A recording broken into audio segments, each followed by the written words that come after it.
తీసుకొస్తే అధ్యక్ష రాష్ట్ర ఖజానాకు 1000 కోట్ల ఆదాయం వచ్చే అవకాశం ఉంది అధ్యక్ష. ఇది అసెంబ్లీలో బిల్ పాస్ అయ్యి పార్లమెంటు రాష్ట్రపతి ఆమోదం చేయొచ్చు అధ్యక్ష. రాజస్థాన్, గుజరాత్, వెస్ట్ బెంగాల్, మహారాష్ట్రలో కొన్ని రాష్ట్రాలు వారి సొంత స్టాంప్స్ అండ్ రిజిస్ట్రేషన్ యాక్ట్ని ఇంప్లిమెంట్ చేస్తున్నాయి అధ్యక్ష. ఈ రాష్ట్రాల యాక్ట్ని క్షుణ్ణంగా అధ్యయనం చేయాల్సిందిగా సంబంధిత మంత్రి గారిని కోరుతున్నారు అధ్యక్ష. ప్రతి రిజిస్ట్రేషన్ డాక్యుమెంట్కి 500 రూపాయలు సెస్ వేసి ప్రైడ్ ఆఫ్ ఆంధ్రప్రదేశ్ ఒంగోలు గిత్తలు, ఒంగోలు ఆవులు కనుమరుగే పరిస్థితి రాష్ట్రంలో ఉంది అధ్యక్ష. ఈ రాష్ట్రానికి గర్వకారణమైన పశు సంపద. ఆ 500 రూపాయలు చేస్తూ ఆ జాతి ఒంగోలు జాతి సంరక్షణకి ఉపయోగించవలసిన అవకాశం ఉంటే చూడవలసిందిగా కోరుతున్నా అధ్యక్ష. జగన్మోహన్ రెడ్డి గారికి ప్రతిపక్ష హోదా రాదని ఎన్నికల ముందే చెప్పాను అధ్యక్ష. తల్లికి నచ్చని కొడుకు రాష్ట్ర ప్రజలకు నచ్చే పరిస్థితి లేదనే ఉద్దేశంతో నేను ఎన్నికలకు 6 నెలల ముందే ప్రతిపక్ష హోదాని చెప్పిన పరిస్థితి. అలాగే అధ్యక్ష జగన్మోహన్ రెడ్డి గారు ఈ సభకు రాకుండా ఇక్కడ ప్రతిపక్ష హోదా లేదని చెప్తూ రాజ్యసభలోనూ లోక్సభలోనూ వాళ్ళ సభ్యులు వెళ్ళే పరిస్థితి అధ్యక్ష. అక్కడ ప్రధాన ప్రతిపక్ష హోదా కానీ ప్రతిపక్ష హోదా కానీ ఉందా, అది రాష్ట్ర శాసనసభను అవమానిస్తుండగానే భావిస్తున్నారు అధ్యక్ష. 11 స్థానాలు ఇక్కడ ఇచ్చినా 4 స్థానాలు లోక్సభలో ఇచ్చినా ఈ రాష్ట్ర ప్రజలే ఇచ్చారు. అక్కడొక నీతి ఇక్కడో నీతి పాటించడం అది కరెక్ట్ కాదు అధ్యక్ష. అలాగే మీడియాలో సమావేశాలు నిర్వహిస్తూ ప్రజా దర్బారు నిర్వహిస్తున్నాడు అధ్యక్ష జగన్మోహన్ రెడ్డి గారు. ఆ ప్రజా దర్బార్లో వచ్చే అప్లికేషన్స్ని, ఆ అర్జీలు కానీ గ్రీవియన్స్లు కానీ ప్రభుత్వానికి పంపిస్తాడా, గౌరవ ముఖ్యమంత్రి గారికి పంపిస్తారా, సంబంధిత మంత్రులు పంపిస్తారా, లేదా తను సొంత డబ్బుతో ఉన్న ఆ గ్రీవియన్స్ అన్ని అడ్రస్ చేస్తాడో మాజీ ముఖ్యమంత్రి గారు చెప్పాల్సిన అవసరం ఉంది అధ్యక్ష. అలాగే 5 సంవత్సరాలు సభానాయకుడిగా ఇదే శాసనసభని 19 నుంచి 24 వరకు నడిపి ఈ శాసనసభ రానంటం ప్రజాస్వామ్యాన్ని అపహాస్యం చేయడం అధ్యక్ష. ప్రజల్ని ఆంధ్రప్రదేశ్ శాసనసభని అవమానించడం ఆక్షేపణీయం అధ్యక్ష.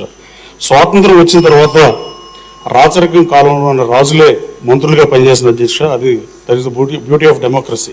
దాన్ని ఆ రోజు కింగ్స్గా రూల్ చేసిన వాళ్ళు కూడా చలపల్లి రాజా గారు లాంటి ఆయన ఆరోగ్య శాఖ మంత్రిగా ఉమ్మడి మద్రాసు రాష్ట్రంలో కానీ ఇంకా చాలామంది రూలర్స్ అలా మంత్రులుగా రాజుగా ఉన్న ఆయనే మంత్రిగా పనిచేసిన పరిస్థితులు వాళ్ళు చేస్తే ఈయన 11 స్థానాల్లో వచ్చిన అటకే దారుణం అధ్యక్ష. అట్టగే జగన్ గారికి ఇచ్చిన హోదా అసెంబ్లీ 4వ నెంబర్ గేట్ నుంచి రమ్మంటే ఆయన 2వ నెంబర్ గేట్ కావాలి, అందుకే ప్రతిపక్ష హోదాను అడుగుతాం.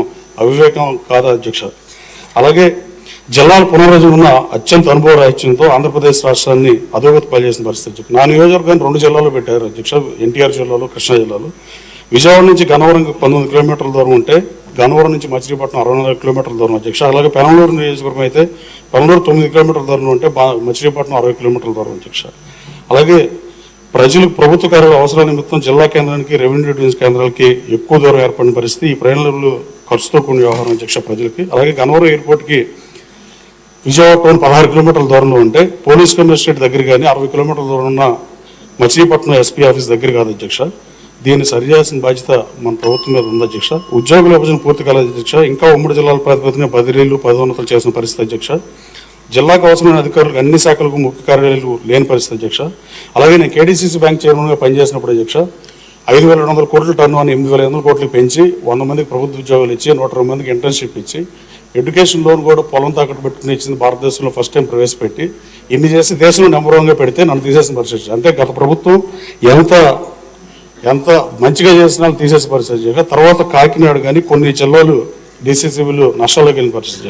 అలాగే నేను జీవో నెంబర్ 90 గత ప్రభుత్వంలో ఒకటి అడ్రస్ చేసి హెచ్ఆర్ పాలసీ రెడీ చేసి చేయించవచ్చు. పిఎస్సిఎస్లు రాష్ట్రంలోని పిఎస్సిఎస్లో దాదాపు 425 ఒక 20% పైన కృష్ణా జిల్లాలో ఉన్నాయి అధ్యక్ష. ఆ పిఎస్సిఎస్లో సెక్రటరీ స్వాతంత్రం వచ్చినప్పటి నుంచి స్వాతంత్రానికి పూర్వం ముందు కూడా ఏ ఊర్లో ఉద్యోగం చేస్తాడు సెక్రటరీ అదే ఊర్లో రిటైర్ అయ్యే పరిస్థితి అధ్యక్ష. అక్కడ ట్రాన్స్ఫర్ లేవు అధ్యక్ష. అక్కడ బ్యాంక్ ప్రెసిడెంట్ గారు, బ్యాంక్ చైర్మన్ కానీ బ్యాంక్ ప్రెసిడెంట్ కానీ చదువులేని అయితే వాళ్ళే అధికారం పెత్తనం చెలాయించే పరిస్థితి అధ్యక్ష. రికార్డులు ట్యాంపర్ చేసే అవకాశం కూడా అధ్యక్ష. ఆ జీవో నెంబర్ 90ని మన ప్రభుత్వాన్ని ఇంప్లిమెంట్ చేయవలసిందిగా సంబంధిత మంత్రి గారిని కోరుతున్నాం అధ్యక్ష. అలాగే అధ్యక్ష చివరగా ఎన్ని ఇబ్బందులు ఉన్నా ఎన్ని సవాళ్ళు ఉన్నా ఇంత మంచి బడ్జెట్ ప్రవేశపెట్టిన ఆర్థిక మంత్రి పయ్యావుల కేశవ్ గారికి అలాగే గౌరవ ముఖ్యమంత్రి గారికి ధన్యవాదాలు తెలియజేస్తున్నాను అధ్యక్ష. లాస్ట్ బట్ నాట్ లీస్ట్ అధ్యక్ష, స్కూల్లో ఉన్నప్పుడే ఎమ్మెల్యే వాళ్ళని కోరికున్న ఆ కోరిక తీర్చిన గన్నవరం ప్రజలకి మరోసారి ధన్యవాదాలు తెలియజేస్తూ వాళ్ళ కోరికలు తీర్చడానికే పనిచేస్తున్న అధ్యక్ష. కానీ ఒక చిన్న విన్నపం ఏంటంటే